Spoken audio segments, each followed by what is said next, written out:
All right, I think we are live streaming. And hello, everybody. Thank you for coming tonight.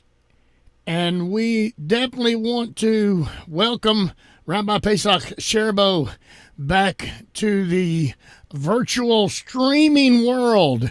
And before we turn him loose, this is all about him tonight. Before we turn him loose, I want to do something tonight. I've been waiting ever since Rabbi Pesach contacted me and said he wanted to do tonight. I want to give tzedakah for the Creator answering prayers. You know, sometimes we do it in requests. I'm sorry. But tonight I want to give it in thanking him. Just praised him. Rabbi Pesach, I'm going to put you on speaker view and go ahead. All right, thank you, Scotty, and that's a great way to start the meeting there. And tzedakah, one of the greatest things that Hashem wants us to do every single day, every time we can, is tzedakah. Give tzedakah, but it doesn't mean just giving money. It means just being kind and taking care of everybody, and being a good person to everybody around you. Well, it's so good to be back. Let me say first, and to get a little caught up here, I followed what you guys, those who were in Tennessee did, and up in Canada, they had some stuff going on up there, I understand. And I think it's really great that the communities are starting to form. This is the thing that our Creator wants from us, is to have our communities. And when you have the communities, you end up with elders, and you end up with courts, and you essentially govern your section of creation the way the Creator wants you to govern it.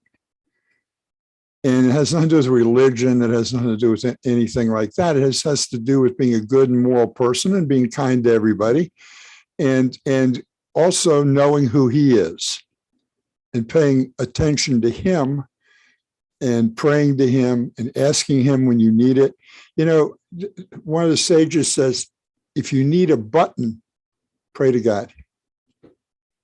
If you just need a little button, ask Him for it. Now, that's okay. That's what you're supposed to do with a father. You need something, you go to your father and you ask him. When you go to your king, you want to say, yes, sir, I did all the things you wanted me to do. I've accomplished them.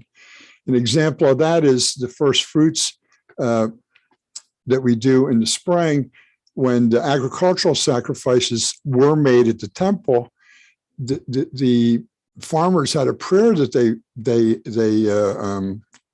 were told to recite as they were lifting up these. The Levites were lifting up these baskets, and they were wave offerings, they were called. They just waved them around and put them down, and it went to the poor people, or it got shared amongst other people. But the prayer essentially stated, yes, I know who you are. Yes, I do everything you tell me to do. As a matter of fact, when we came into Israel, we did everything you said to do. And so we're just letting you know we've done it, and we're going to ask you for some things. And that's the prayer from the farmers. And so we're allowed to ask, we're allowed to state facts to our Creator, and we're allowed to request things and ask Him to make things better for us and for people around us. And He asks that you just know Him in truth, and He takes care of anybody that knows Him in truth. One of the greatest statements I heard that came out of the meetings you guys had up there in Pigeon Forge, is that what they're called? Pigeon Forge. It was great to get together with other people that know who He is, know who God is, Hashem is, not anything else. But you see, that's not a religion. That's just knowing who our Creator is. And this is what I really want to get into. As I said before in the pre-show show, all you guys got all these teachings out there now. You got rabbis teaching from every single book you could possibly think of. And they're teaching it for, not for Jews, but for those those non-Jews that want to learn, they're teaching, and they're teaching some sayings of the fathers and the prophets and from 5 books of Moses, and they're teaching from all this stuff. But there's a whole different side that needs to be taught also. You see, for the Torah itself, which just simply means learning, which is what we call the Tanakh, or the Torah, the writings, and the Psalms and Proverbs and so forth. This was created before anything else because it's God's plan for the world. His architecture for what he created, our creator. And we all have a part to play in it. I mean, we're written right into that book, believe it or not, we're there. The part we're supposed to play is there. We're supposed to seek it out and look for it. And it doesn't have somebody else's name on it, but it doesn't have our name on it either. You know, I'm not Nehemiah, I'm not Solomon, I'm not David, but I have a part in that book too. And so does every single human being. And so the whole of everything that's happening was planned by God to bring us up to the Messianic age, the Messianic time, and on to the next stage of life. And that doesn't mean you're predestined, by the way. It means you have a choice to lead your life any way you want, and the options he lays in front of you. And however you do it, you do it. But it all starts with what we call in Hebrew or Ein Sof, or the light without end. It says in the beginning, Bereshit, it says that God said, "Let there be light," and there was light. But light is that's who he is. Wendy, good to say hello to you too. Is it not? Sorry, I didn't have my little thing open. Okay. Okay, where am I here? Oh, okay. Anyway, the thing that is important here is he's created us, and we have a part of him in us. We are a part of him, and we have a part of him in us. It's kind of held captive in our soul, and we're going to get into what does that mean? That it's held captive in our soul. How do we release it? How do we connect with Hashem, with God, with the Creator, with this mighty force that rules everything and that created everything? We're also going to learn that he didn't create it just to say, okay, here's my little model train set that I built, and well, I'll come and play with it once in a while and just leave it running. We're an active part of what is happening in his creation because he built the creation that way. Now, as we're talking about these things, if anybody has any questions that they want to ask about anything in the Tanakh that equates to this, because when I start getting into it, I'll be reading about Isaiah and some things from Exodus and some other things.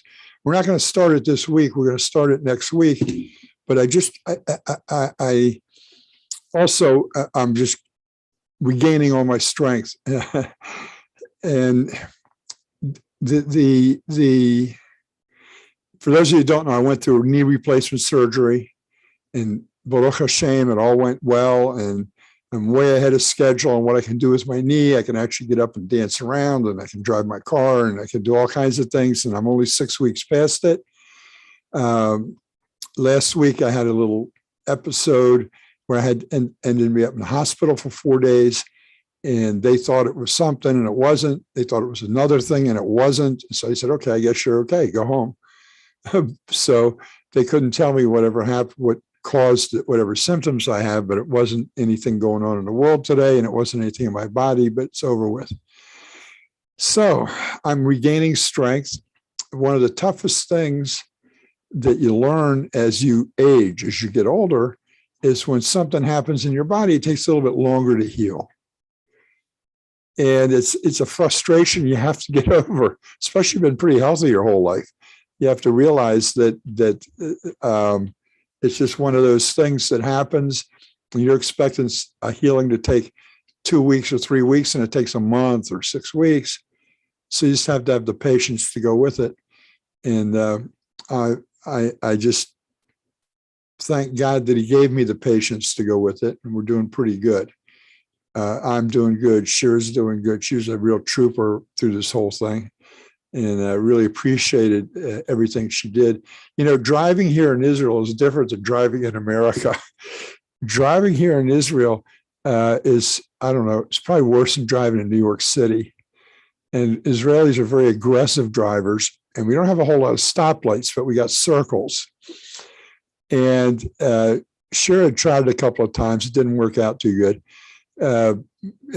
Just she's used to being this, the pleasant driver in Abilene, Texas, and stuff like that.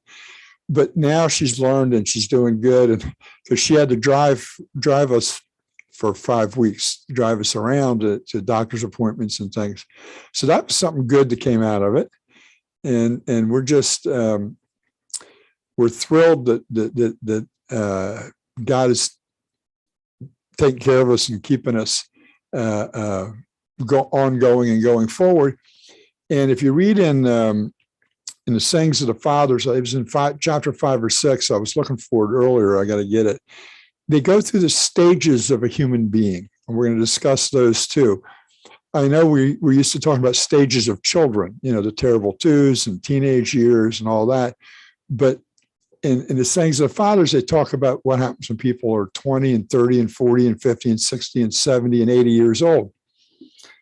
And it says in there that when you become 70, that you get you have a lot of knowledge, and it's good. So, but it's no good until you get wisdom to go with it. And they say that happens around 80. So I'm looking forward to 4 years from now. Maybe I'll get some wisdom on how to use all the knowledge I have.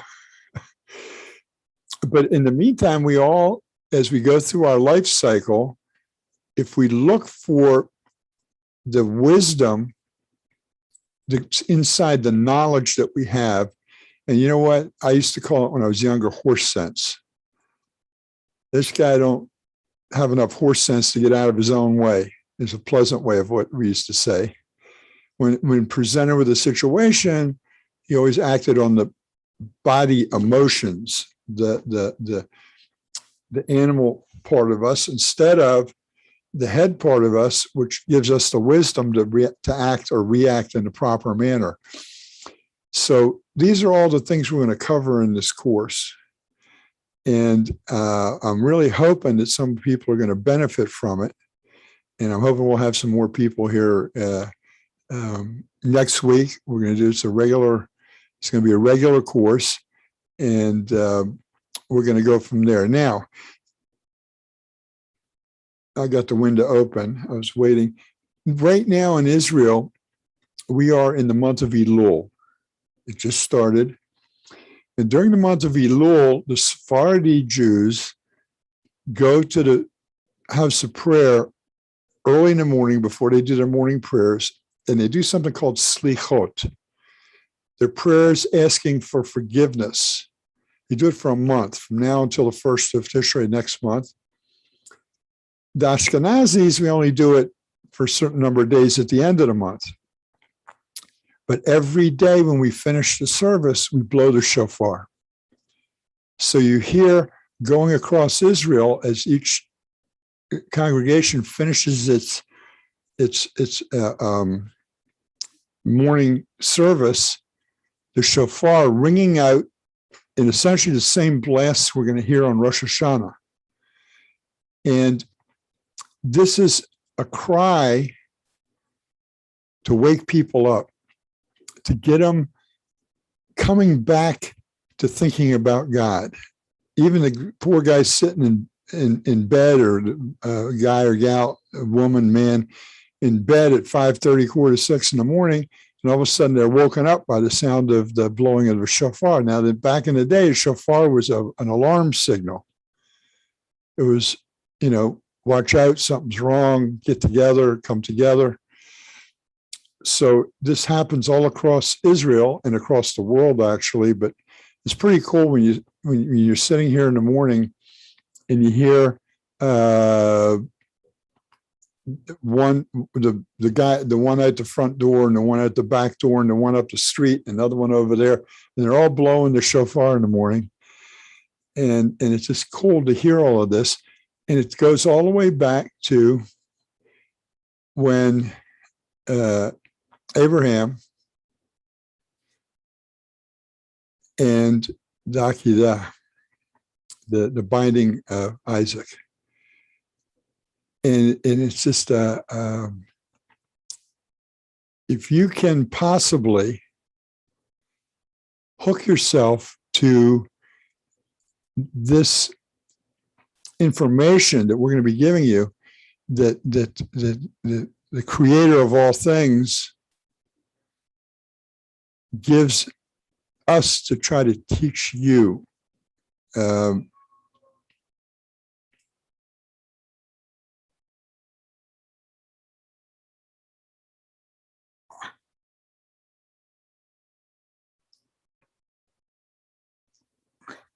Did you hear that? I hope so. Yeah, I just heard it. Of course, I've got it turned up pretty good, but I heard it. Yeah. I don't know how to get any louder, but maybe I'll set up a second mic out the window for next week. But there's a chain of events here that concerns every single one of us. We're looking at the different faces on the Zoom room, and there's probably people watching on Facebook or whatever. And we see individual people, but you know what? We're all part of the same creation. We all have the same creator. We all have the same king. And when I look at everybody's faces, it makes no difference. There's nothing that makes any difference, because you can't be anything other than what we were created by our creator to be. And the creation, okay, we call it the power, the wonderful thing that made us all. You want to call him God, it's okay. It's whatever you want to call him. He's always existed and always will exist. It's pretty hard for us to set our minds on, but he was there before anything else was, and he's going to be there if there's nothing else afterwards. He's still going to be there. And during the time that we exist, he's still there. We don't subtract from him. We don't make him bigger. We don't make him smaller. He just exists. And that's the thing that it's hard to get our head around. And when he decided, I guess is the word to use, although it's anthropomorphic, is that the word? We're just telling it like us people. He decided he's going to have create a world and create human beings and create this and create that. He already was in existence, and he took up all space. So he had to do something so we could be created. And he also had to do something very important, which was he had to hide himself, so to speak, so that we could differentiate. So I can see Scotty and Terry and Wendell and Angela and Thomas and Cole and Amuela. Otherwise, I wouldn't be able to see you, because his light is so powerful and his power is so great. So we're going to learn about how he created things down through 4 different worlds, actually, and how each world, he has a little bit different name until he gets down here where we call him Elohim, which essentially connects him with the nature that runs the world and all of creation. So just this is a short little explanation of what we're going to start next week, right from the get-go.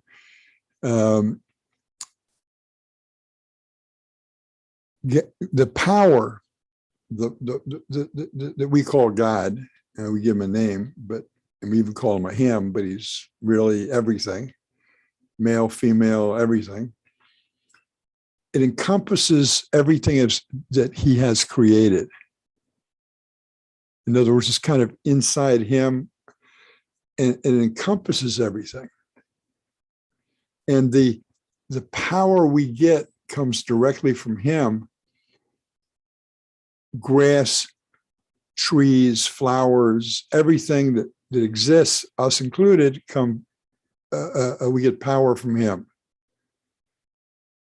That's like the power to exist at all times. And there's a different kind of power also. It comes directly from him down through the four worlds and comes directly to us. We are the lowest level of creation. Doesn't mean we're the basest. It just means we're the lowest level of creation that he created, and he created for one purpose, for him to be amongst us, to be with us. And we need to welcome him and show him that we are with him. And every time we help somebody, and every time we give tzedakah, and every time we do a good thing for someone, we're showing him how we work with him. And it's pleasing to him. And each and every one of us are supposed to do our own thing.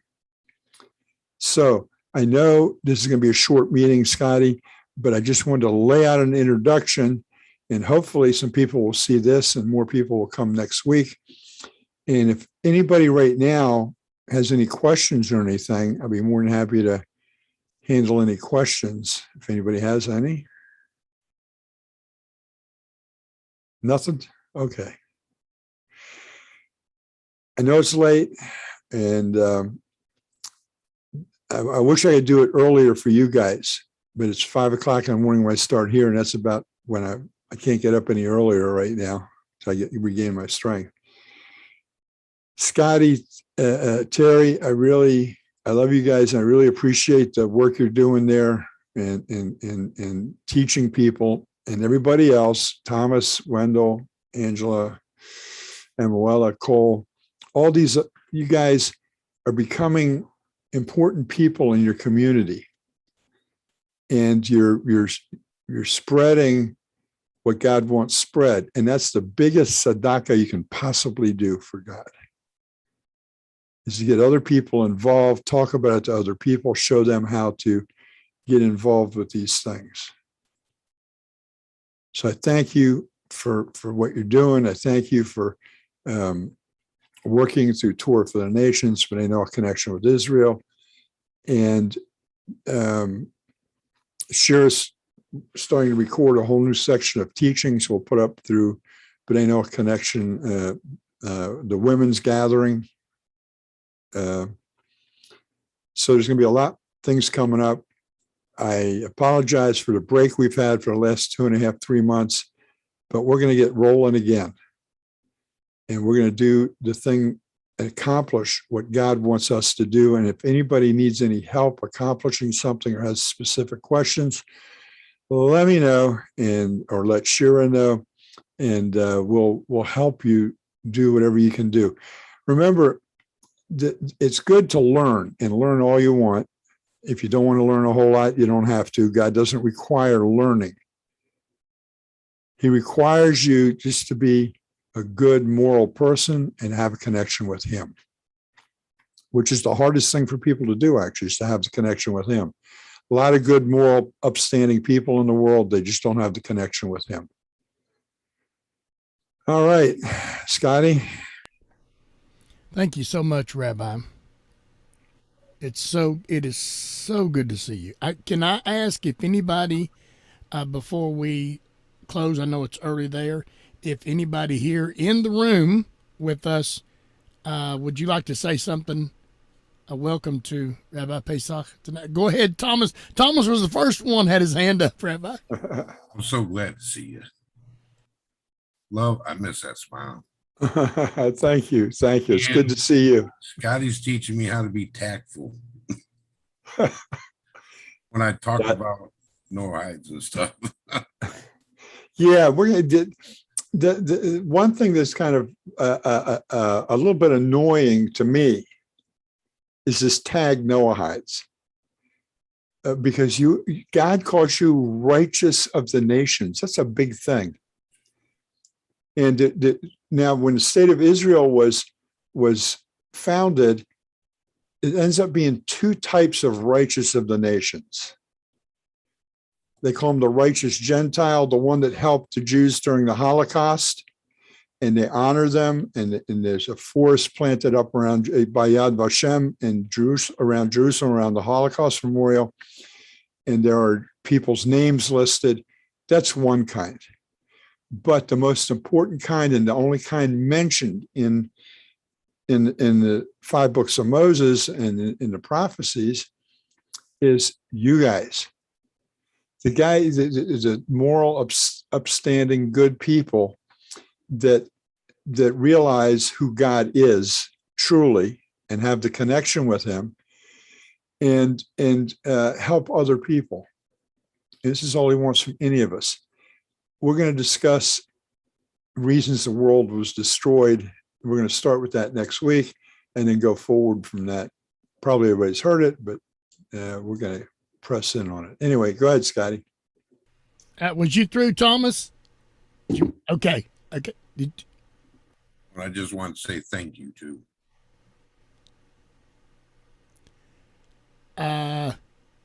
Cole, I seen you turn your video on. Would you like to be next? Yeah, actually, thank you, Scotty. Appreciate it. Rabbi Pesach, I just want to say how good it is to see you again. I wish I were seeing you in person. I would say Shechianu, seeing you in good health again. Amen. It's just a pleasure to see you in health, and you should go from strength to strength, Rabbi. Amen. Amen. Thank you so much. Amuela, I'm gonna be like the sergeant says. I need 2 volunteers. You and you will do. So, Amuela, would you like to be next? We call her Yeoman Asher. I don't know if you've seen the videos, Rabbi Pesach. She just does so much of the computer work. Amuela, would you like to say something to Rabbi?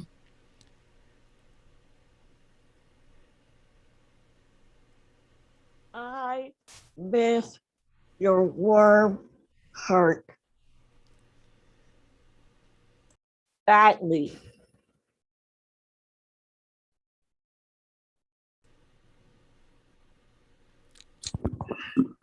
Baruch Hashem. I can tell she's emotional right now. Thank you, Amuela. Thank you so much. Thank you. Okay. What was you through, Amuela? I don't want to. Was you through, honey? Okay. Wendell, how about you going next?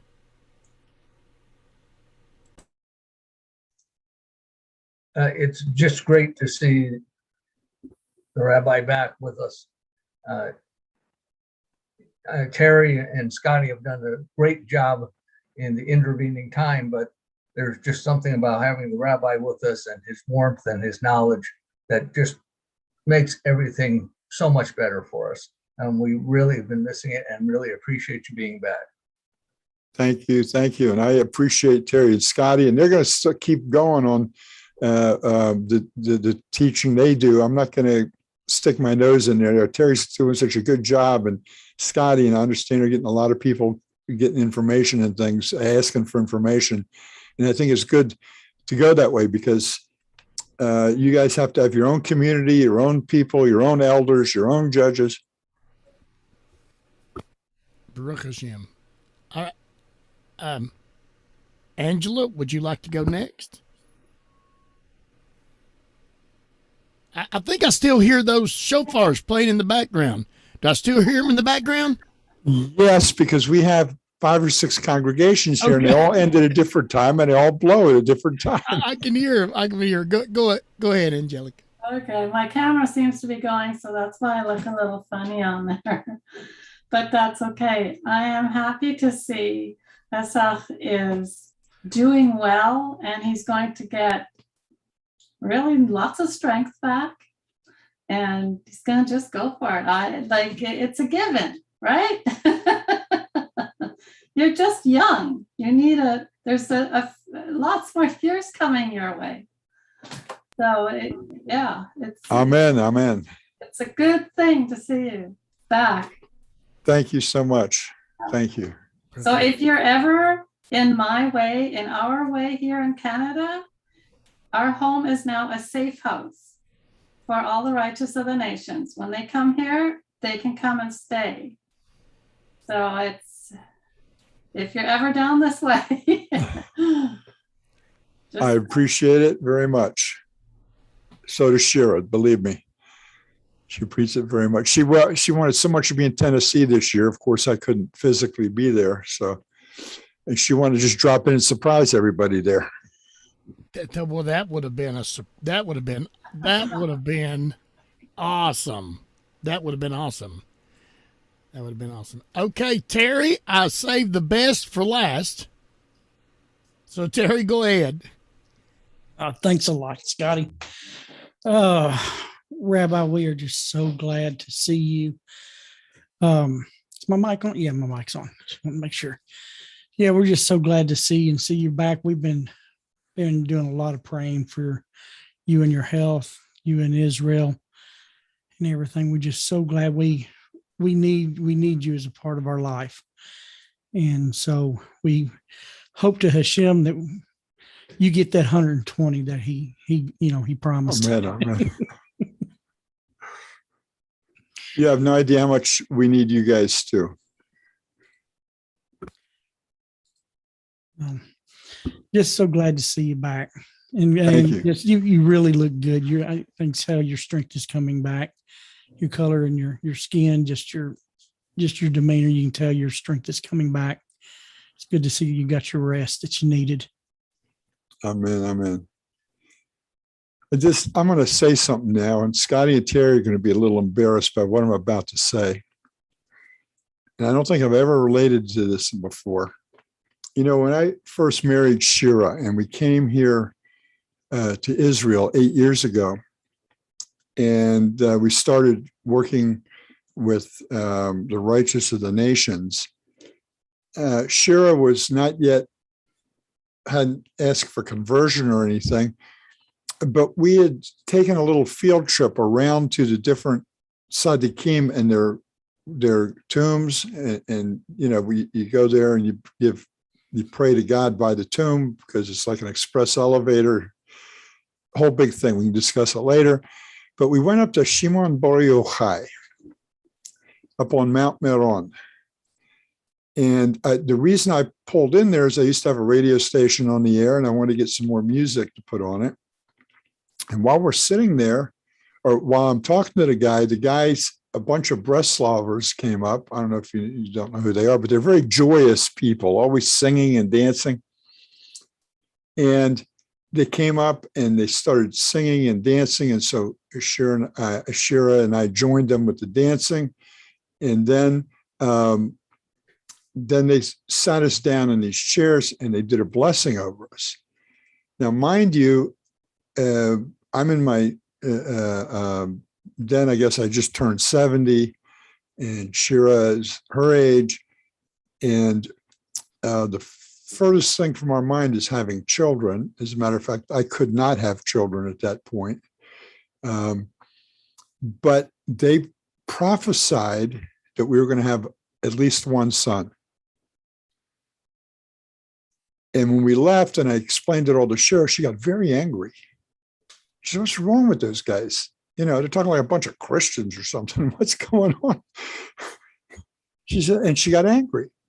And from there, we went back down where we live in Kiryat Yam. We went to a grocery store, and she was still talking about how angry she was. So I have a friend of mine, Ariel, that lives in Afula, and I called him up. He speaks English. And I said, "Explain a little bit about what these guys did. And well, she just didn't agree. She thought it was the most ridiculous thing. Why would they say something like that if we're going to have a son?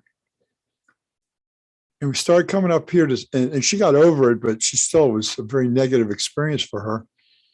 And we came up here to Tzfat, and at the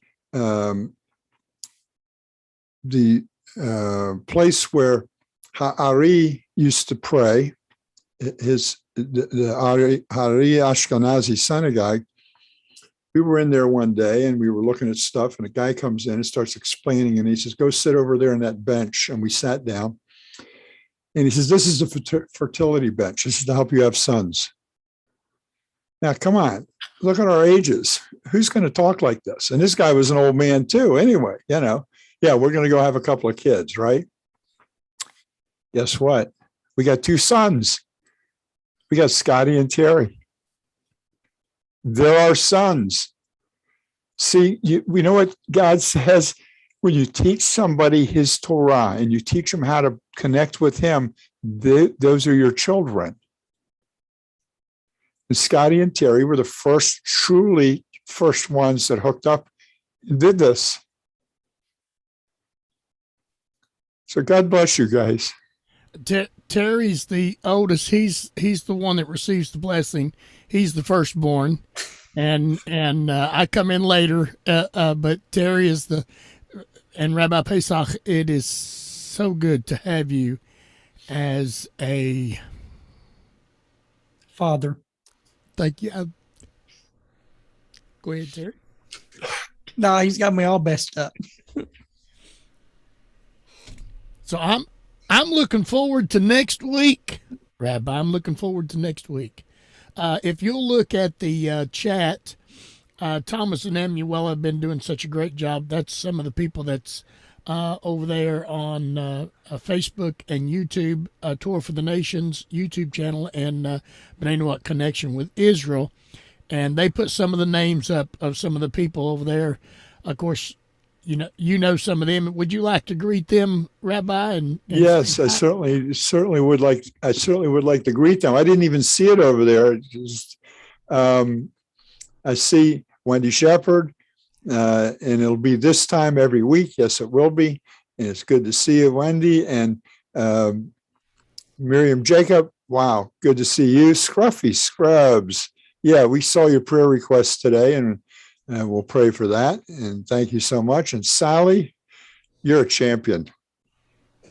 You're my hero, Sally. Yeah. You're a champion. And I hope other people are learning from you how to go forward and do tzedakah in that way, the power that you give to people. So good. And I hope next week we'll see a whole bunch more people. And we'll meet at the same time, which is 10 p.m. East Coast time, USA. And we'll have, the birds are up. We'll be here for at least an hour anyway next week. I don't want to make it too long because it's late at night and everybody has to go to work tomorrow morning, you guys. So anyway, I just want to say that Shira and I, we talk about all of you all the time, and we're so proud to have you as the people we know and part of the righteous of the nations, which are part of Israel. That's how you become part of Israel. God bless you guys. Scotty, thank you so much. If you would tell Shara, it is a pleasure to have her as a mother to us as well. Yes. I will tell her. And the ladies look forward to her message as soon as they start coming out. The ladies, I know my ladies, I look forward to her message. Yeah, she'll be starting again. She's gonna put a whole series together. Like she has a series up there called Know God or something, which is 10 lessons, and we're trying to pull them all together onto one YouTube channel and make a bunch of playlists out of them. And we're going to start working on that. So people can just sit down and go right through them and binge watch if you want. So God bless you guys. Okay. You want me to bring it to a close, Rabbi? Yes, yes, sir. Remember, if you're watching YouTube on the YouTube Tour for the Nations, please subscribe and give a thumbs up. And that way, every time that Rabbi is on and on live, and as well as on the Wednesday night meeting and class, you'll be notified. And also, those of you that are watching via B'nai Noach Connection with Israel on the Facebook page, send Rabbi a message. Tell him how good it is to see him tonight, and be prepared to join him every Sunday night. If here on the East Coast, it's night. And Rabbi Pesach, I took a nap today just so I could be here tonight and run some of the controls. I'm not gonna lie about it. I'm getting to be. I'm well. Let's see. No, I'm not gonna say that. But anyway. But it was so good to see you tonight, and we are going to so much look forward to next Sunday night. Amen. Amen. At 10 o'clock New York time, 10 o'clock Eastern Standard Time. Thank you all. Until next week, we'll see everybody later.